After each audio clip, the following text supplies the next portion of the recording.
So, let's begin. MainMan. MainMan. MainMan. MainMan. MainMan. Something for everybody, and everybody for something.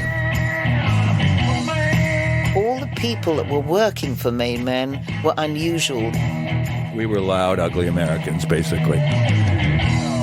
Hello, welcome to episode 4 in our series that takes a behind-the-scenes look at the hedonism and excess that was synonymous with rock and roll in the 60s and 70s through the archives of MainMan. He didn't want David to worry about anything like rent. He had to live in a nice place. He had to be surrounded by creative people because Tony believed that he was a star and that that's what was necessary to keep him focused. MainMan was a rights management organisation formed by entrepreneur and impresario Tony DeFries that helped to develop the careers of artists including Iggy Pop, Lou Reed, Mick Ronson, Mott the Hoople, Ian Hunter, Mick Ralphs, Dana Gillespie, Amanda Lear, John Mellencamp and David Bowie. It was all tourists, especially in the summer.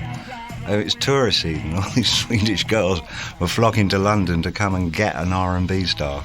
So he grew your hair really long. I hope that they recognised you as Keith Relf, in my case.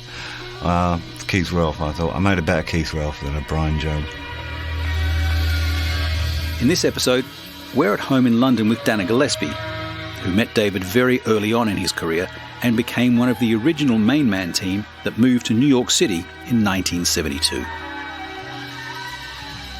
Everyone had moved to America. I was the last one from MainMan to actually go because I had to finish up all my commitments.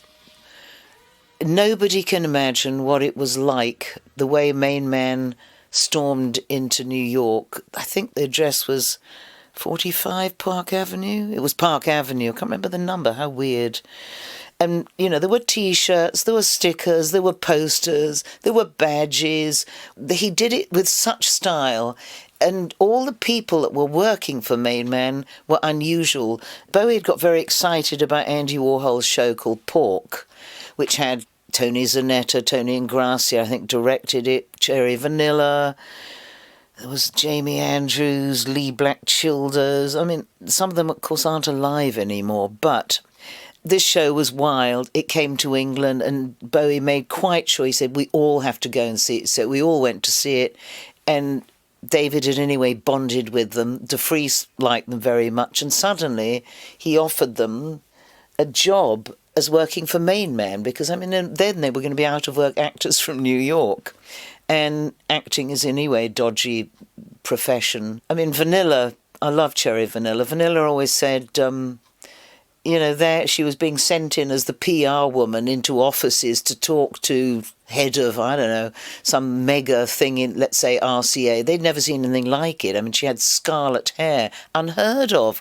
Now it's normal. And some cherries tattooed on her chest here, I mean, above the shirt line. So she'd swan in and she looked wild and amazing. All of the people that worked for MainMan were not normal in a way, in every sense. So the offices were great. It was filled with people, loads of people on the payroll. I mean, somebody had to be paying these bills. Nobody questioned why. I certainly didn't. At this point, David had anyway done Hunky Dory, Man Who Sold the World, then Pin-Ups was done in the Chateau with me and Angie flying in and out to sort of see what was going on, in between me working, of course. I cannot imagine how much it costs to rent almost ad infinitum Trident Studios. Any musicians you wanted, you got. The guys that were either working with Bowie than I had, like Rick Wakeman on keyboards, Bobby Keys, who was then the sax player for the Stones. You know, we had great times and we were in Trident. I mean, all that is expensive. All of it sorted by DeFries. We had first-class tickets to go anywhere, plus with our assistants. Bills were all paid. We didn't have to think about anything. And it wasn't just Bowie and I. DeFries had an interest in John Mellencamp. Stevie Wonder came to town, and maybe he was sort of had talks there. He was always doing other stuff, and of course then there was Lou Reed and Iggy Pop.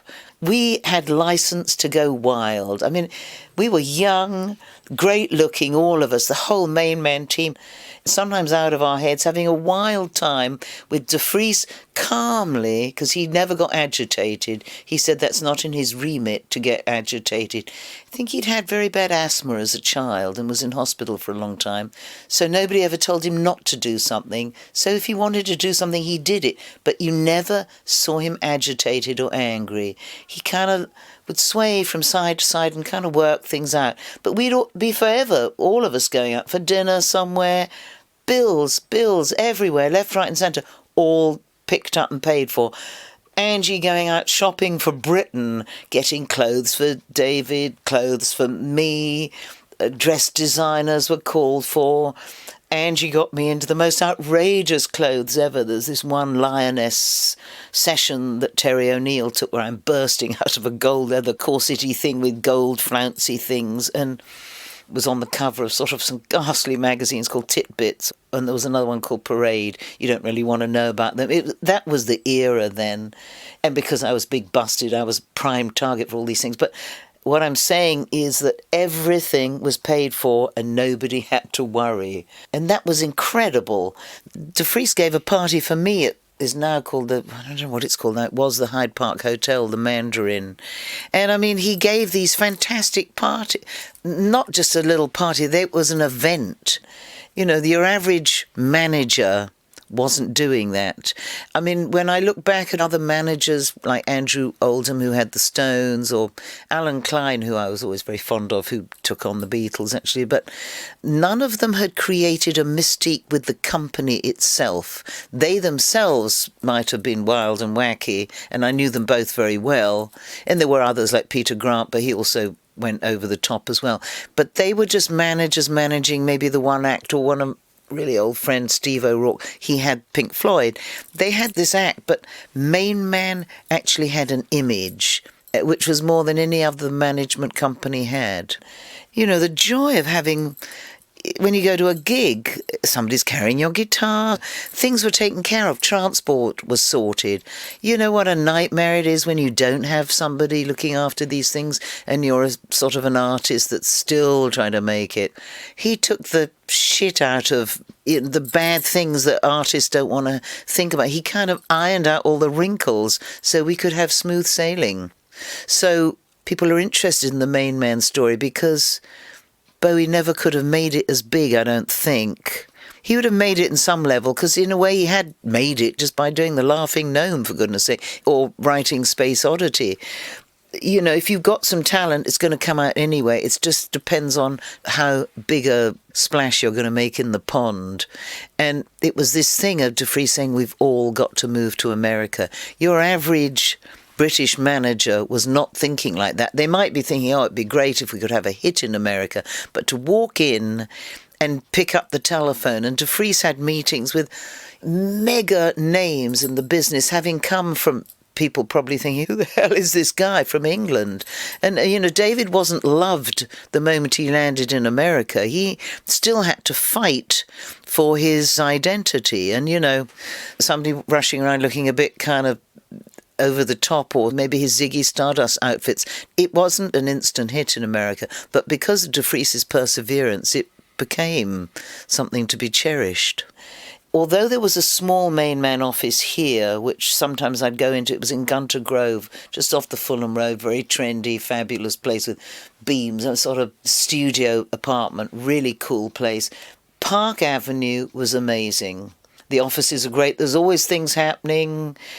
I stayed for really quite a while with David and Ange, and by this time the baby, still Zoe, was there with Marion the nanny, in the Sherry Netherlands Hotel in New York. Costs a fortune. It's like staying in Claridge's here.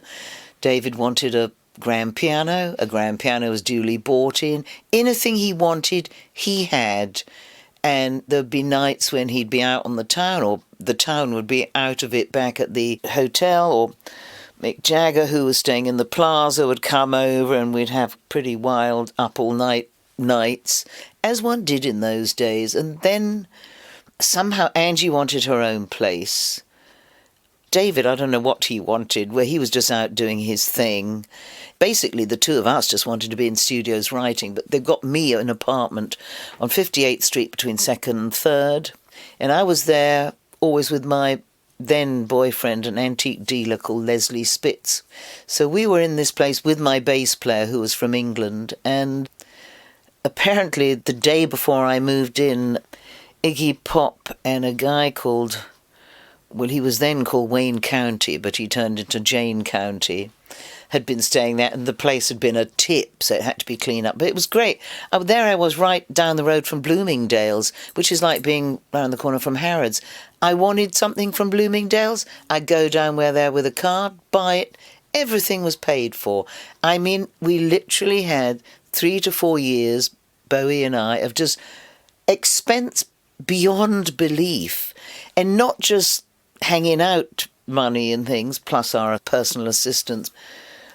By this time I was already signed to RCA as well, and had already done my second album for them, for MainMan, which was called Ain't Gonna Play No Second Fiddle.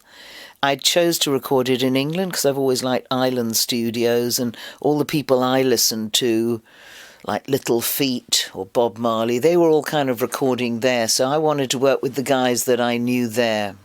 So I had a really great English band.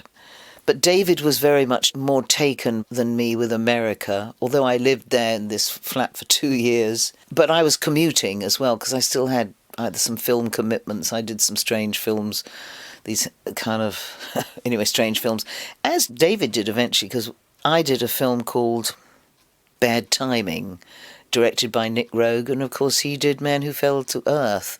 So we still had parallel existences, but the moment I got my own flat in New York, I saw much less of him. But occasionally, if I had some gigs with... De Vries had said, you know, it is a bit of an over-the-top expense to keep English musicians in America. There are great musicians here, so RCA let me use their studios to audition people. I had one of the greatest drummers in the world called Simon Phillips. He was in my band. In fact, I took him with me from Jesus Christ Superstar. He was only 16.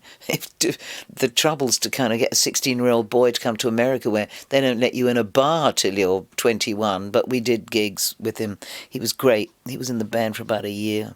And again, he's a very good example. De Vries said to Simon Phillips, who then went on to play with Toto and The Who and just everyone, what do you want? He said, I want an Octoplus. Now, that was one of the most expensive drum kits you could get, 8 drums. De Vries said, no problem. Everything that we wanted, we had. And the same went for Bowie, too. There's no way, no matter how many gold albums Bowie had, that he could have covered the costs of what De Vries had gone through to have such an image on Park Avenue with all these people going out all fighting for the same cause, which was to make Bowie huge. And I particularly saw it much later in the Diamond Dogs show because, I mean, of course, it was quite difficult on Bowie then. I seem to remember it was an 80-city tour, and I think he did 80 gigs, and he didn't sleep a lot of the nights. No need to go into why on that. And he wouldn't fly either because he was going through his fear of flying phase, so he would have to go in the big wheels. The band could fly the next day, but he'd be travelling overnight. I did a couple of those trips with him just sort of sitting up. He didn't really sleep then, and he had got very thin. But all of this was going on, and still De Vries was running the ship and taking care of things. De Vries, Bowie, Angie, me, and then Ronno until David went to America. We were like a really close-knit family. I loved every member of this family. Bowie and De Vries were so close. Anything he wanted, he had.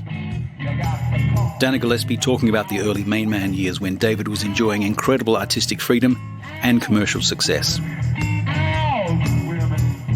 In the next episode, we'll meet the man who was the driving force behind the MainMan organisation, Tony De Vries, who'll explain his strategy that transformed not just the careers of the artists he represented, but also the business of rock and roll. Please hit subscribe to make sure the next episode arrives via your chosen podcast provider, and you can also check out the other episodes in this series. And the MainMan website has an ever-growing archive of amazing memorabilia, including never-before-seen photographs taken during several of the adventures that Dana described in this episode. I'm Des Shaw, and this is a Zinc Media MM Tech production. Thanks for listening.